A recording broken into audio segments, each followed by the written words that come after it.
सबसे मुख्य बात यह है कि जो रिकवर्ड पेशेंट्स हैं उनकी संख्या 38,50,000 से ज़्यादा हो गई है।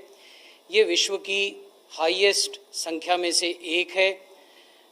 जो दो प्रमुख वेबसाइट हैं उनमें से एक जो जॉन्स हॉपकिंस की वेबसाइट है उसके हिसाब से ये विश्व की हाईएस्ट रिकवरी की संख्या है। इसके अलावा इस वीक में हमने अब तक 5,80,00,000 टेस्ट किए हैं और ये इसलिए संभव हो पाया है कि आईसीएमआर के डीजी और सचिव डिपार्टमेंट ऑफ हेल्थ रिसर्च यहाँ मौजूद हैं। उन्होंने देश भर में टेस्टिंग कैपेसिटी का विस्तार किया है। इस वजह से 5,80,00,000 टेस्ट संभव हो पाए हैं। पिछले सप्ताह हमने कुल 76 लाख टेस्ट किए। 7 दिन में 76 लाख टेस्ट्स वर कंडक्टेड। और जो एक्टिव केसेस हैं देश भर में, जो एक्टिव केस हैं जो या तो अस्पताल में हैं या होम आइसोलेशन में हैं अंडर मेडिकल केयर, वो कुल केसेस के केवल 1/5 हैं। They are 1/5 of the total cases. Active cases are 1/5 of the total cases.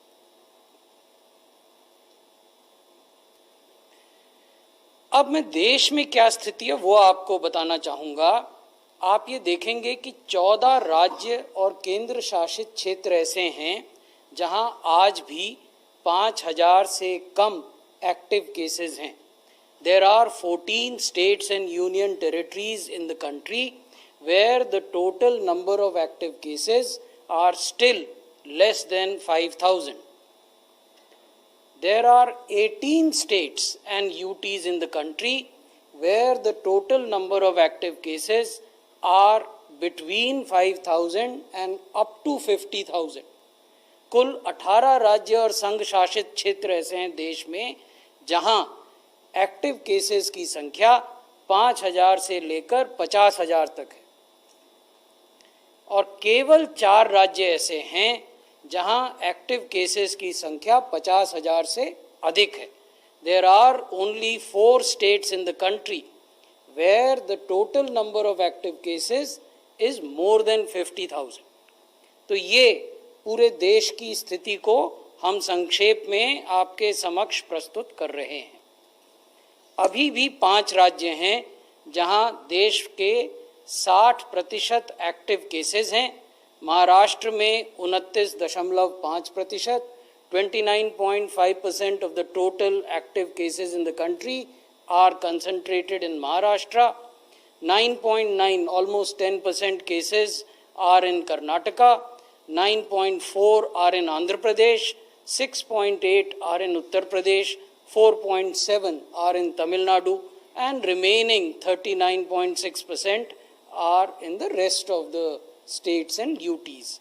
तो जैसा मैं निवेदन कर रहा था कि देश के 5 राज्यों में 60% एक्टिव केसेस हैं, जिसमें महाराष्ट्र में 29 से कुछ ज़्यादा प्रतिशत केस हैं, कर्नाटक में लगभग 10% हैं, आंध्र में 9% से कुछ ज़्यादा हैं, उत्तर प्रदेश में 6.8% है और तमिलनाडु में 4.7% है।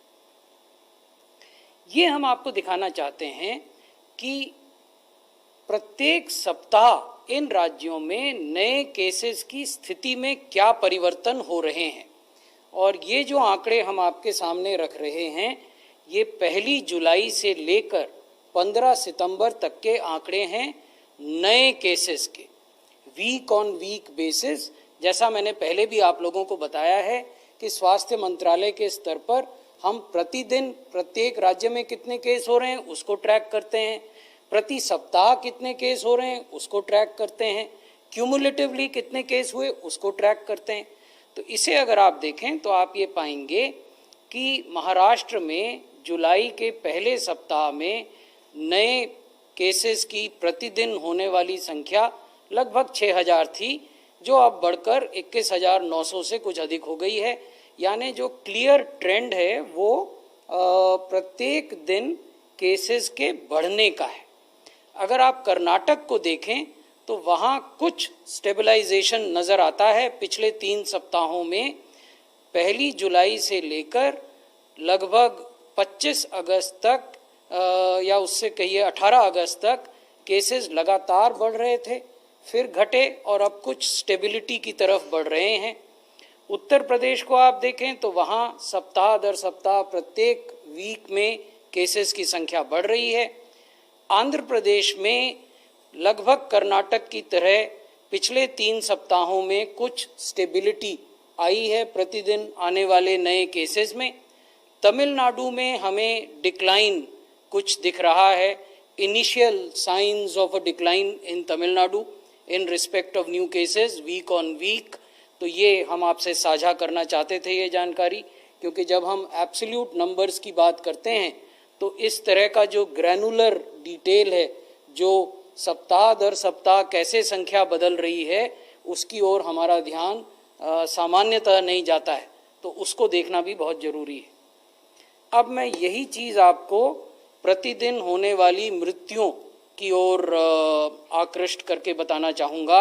अगर हम डेली एवरेज डेथ्स देखें, जो 5 राज्य हैं जिनके बारे में अभी हमने नए केसेस का जिक्र किया, वहाँ तो आप देखेंगे कि महाराष्ट्र में ये बढ़ रहा है लगातार, जहाँ जुलाई के पहले सप्ताह में लगभग 202 मृत्यु औसतन प्रतिदिन होती थी, वो अब बढ़कर 409 हो गई हैं। कर्नाटक में आप देखेंगे जिस प्रकार नए केसेस में कुछ स्टेबिलिटी के साइन नज़र आ रहे थे, ये अब कुछ स्टेबिलिटी के आसार यहाँ भी दिखाई दे रहे हैं। उत्तर प्रदेश में जहाँ जुलाई के पहले सप्ताह में प्रतिदिन केवल 19 मृत्यु हो रही थी, वहाँ अब ये प्रतिदिन मृत्यु बढ़ गई हैं और लगभग 70-73 के लगभग पहुँची हैं। आंध्र प्रदेश में हमें अर्ली साइंस ऑफ डिक्लाइन प्रतिदिन होने वाली मृत्यु में दिखाई दे रहे हैं पिछले 3 सप्ताहों से। उसी प्रकार तमिलनाडु में भी पिछले 4 सप्ताह से हमें साइंस ऑफ डिक्लाइन प्रतिदिन होने वाली मृत्यु में दिखाई दे रहे हैं। एब्सोल्यूट नंबर देश में बढ़ रहे हैं, लेकिन उसके बावजूद अगर आप केसेस पर मिलियन पॉपुलेशन देखें तो अभी भी भारत विश्व में सबसे कम प्रति मिलियन पॉपुलेशन वाले देशों में है। हमारे यहाँ 3,500 केस प्रति मिलियन पॉपुलेशन है, जबकि अन्य देशों में ये 5,000 से लेकर ऑलमोस्ट 22,000 प्रति मिलियन तक हैं। उसी प्रकार अगर आप डेथ प्रति मिलियन देखें तो यहाँ भी भारत सबसे नीचे संख्या दिखा रहा है। हमारे यहाँ 58 मृत्यु प्रति मिलियन होती हैं, जबकि विश्व के अन्य देशों में 128 से लेकर लगभग 600 से कुछ अधिक मृत्यु प्रति मिलियन हो रही हैं, जो कि हमारी संख्या की तुलना में 10 से 11 गुना ज़्यादा है, 10 times or 11 times more than the deaths that we are reporting। ये महत्वपूर्ण तथ्य है। इसमें हम आपका ध्यान इस ओर आकृष्ट करना चाहते हैं कि जो एक्टिव केस हैं, जो अस्पताल में हैं या आइसोलेशन में हैं, वो अभी भी केवल 20% हैं, जबकि 78% वो केसेस हैं जो रिकवरी हो चुकी है और वो अपने अपने घरों में हैं, सकुशल हैं। ये 38 लाख से ज़्यादा, 38.5 लाख के लगभग केसेस हैं और 9,90,000 हैं जो एक्टिव केसेस हैं। ये मैं टेस्टिंग के बारे में आपका ध्यान आकृष्ट करना चाहूँगा। यहाँ जो महत्वपूर्ण तथ्य हम आपके संज्ञान में लाना चाहते हैं वो ये है कि लगातार हमने पाया है कि टेस्टिंग की जो संख्या है वो बढ़ी है। आप देखेंगे कि 7 जुलाई को हमारे 1 करोड़ टेस्ट थे देश भर में और हमें 27 दिन लगे 1 करोड़ टेस्ट और बढ़ाने में। तो 1 करोड़ से 2 करोड़ टेस्ट तक पहुंचने में हमें 27 दिन लगे। We took 27 days to add 1 crore tests from 1 crore to 2 crores. However, we took only 10 days to jump from 4 crore tests to 5 crore tests. 5 crore test से 4 करोड़ टेस्ट से 5 करोड़ टेस्ट जाने में हमें 10 दिन लगे, जबकि 1 करोड़ से 2 करोड़ जाने में 27 दिन लगे। इसका अर्थ ये है कि हमने बहुत तेज गति से न केवल अपनी RT-PCR की क्षमता को बढ़ाया है, बल्कि हमने रैपिड एंटीजन टेस्ट किट के जो मैन्युफैक्चरर्स थे उनकी संख्या को भी बढ़ाया है। ताकि राज्य सरकारें एक से अधिक स्रोतों से रैपिड एंटीजन टेस्ट की प्राप्त कर सकें। ये एवरेज डेली टेस्ट कंडक्टेड हैं। अगर आप साप्ताहिक आधार पर देखें तो 29 जुलाई से 4 अगस्त का जो सप्ताह था उसमें लगभग 5,04,266 टेस्ट होते थे, और जो पिछला सप्ताह अभी गुजरा है उसमें 10,94,000 से अधिक टेस्ट हुए हैं। तो ये भी अप्रत्याशित वृद्धि है हमारी टेस्टिंग की क्षमता में। इसमें राज्य सरकारों का सहयोग मिला है। ICMR ने तो खैर नेतृत्व की भूमिका इसमें निभाई है, और इसके अलावा भारत सरकार के जो केंद्रीय संस्थान हैं उन्होंने भी इसमें बहुत बड़ी भूमिका निभाई है। हम बार बार आपके समक्ष ये बात रखते हैं और राज्य सरकारों के सामने भी रखते हैं कि जब हम टेस्ट्स की संख्या को देखते हैं तो उसे हमें पॉजिटिविटी के साथ देखना चाहिए। The number of tests that A state और अ UT conducts has to be seen in tandem with the rate of positivity reported by that state or UT, because test numbers on its own would not give any significant input to us. So therefore, the number of tests have to be seen with the kind of positivity that is being reported.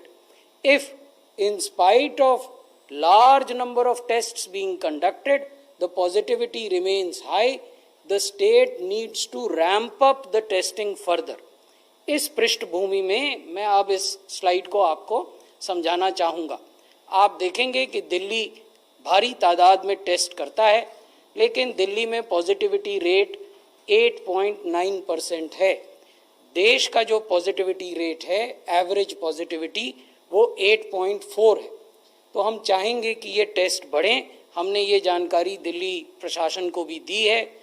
उसी प्रकार उड़ीसा में 24,95,000 test हुए हैं और positivity 6.2% है। Waste Bengal में 25,54,000 हुए हैं, वहाँ पॉजिटिविटी 8.1% है। और गुजरात में 29 लाख से ज़्यादा टेस्ट हुए हैं, पॉजिटिविटी 5.5% है। तो यानी उड़ीसा, वेस्ट बंगाल और गुजरात में जो पॉजिटिविटी रिपोर्ट की जा रही है वो देश के औसत पॉजिटिविटी से कम है, जो कि एक अच्छा साइन है। और इस टेस्ट के स्तर को, इस लेवल को इसी स्तर पर बरकरार रखा जाना बहुत आवश्यक है ताकि पॉजिटिविटी को और नीचे लाया जा सके।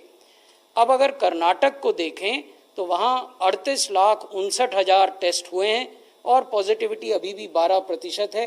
तो यहाँ हमने राज्य सरकार को ये परामर्श दिया है कि टेस्टिंग को और बढ़ाने की आवश्यकता है। बिहार में 43 लाख से ज़्यादा टेस्ट हुए हैं, पॉजिटिविटी 3.7% है, जो देश के औसत से काफ़ी कम है। आंध्र प्रदेश में लगभग 47 लाख टेस्ट हुए हैं, लेकिन यहाँ पॉजिटिविटी अभी भी 12% से अधिक है। आंध्र प्रदेश सरकार को भी हमने ये परामर्श दिया है कि उन्हें टेस्ट्स और बढ़ाने की आवश्यकता है। महाराष्ट्र में 51 लाख टेस्ट हुए हैं, उससे ज़्यादा ही हुए हैं, और वहाँ पॉजिटिविटी 21% है। मैंने जैसा निवेदन किया कि देश की पॉजिटिविटी 8.4% है ऑन एन एवरेज, महाराष्ट्र की 21.5 है। तो यहाँ भी हमने ये निर्देश दिया है कि टेस्ट्स को और बढ़ाने की आवश्यकता है। तमिलनाडु में पॉजिटिविटी 9.2 है, वो 58 लाख से ज़्यादा टेस्ट कर चुके हैं। उत्तर प्रदेश में पॉजिटिविटी 4.5 है, ये 70 लाख टेस्ट कर चुके हैं। एक और तथ्य यहाँ महत्वपूर्ण है जिसके बारे में secretary department of health research और DG ICMR और मैंने संयुक्त रूप से पत्र लिखकर राज्यों का ध्यान आकर्षित किया है, और हमने अलग से जो हम उनसे वर्चुअल मीटिंग्स करते हैं उसमें भी ये बात दोहराई है कि बहुत बड़ी तादाद में जो लोग सिम्टोमेटिक नेगेटिव आते हैं रैपिड एंटीजन टेस्ट में, उनको आवश्यक रूप से RT-PCR टेस्ट कराए जाने हैं। और अगर वो छूट जाते हैं तो इस बात की संभावना बनी रहती है कि वो अपने कम्युनिटी में, समाज में, परिवार में, मोहल्ले में इन्फेक्शन को, संक्रमण को फैलाते रहें। तो ये बहुत महत्वपूर्ण है, क्योंकि हम चेज द वायरस की फिलॉसफी पर यकीन रखते हैं। But to chase the virus it is necessary that you must catch the missing persons. You cannot chase the virus by letting the missing persons go. और ये मिसिंग पर्सन्स कौन है?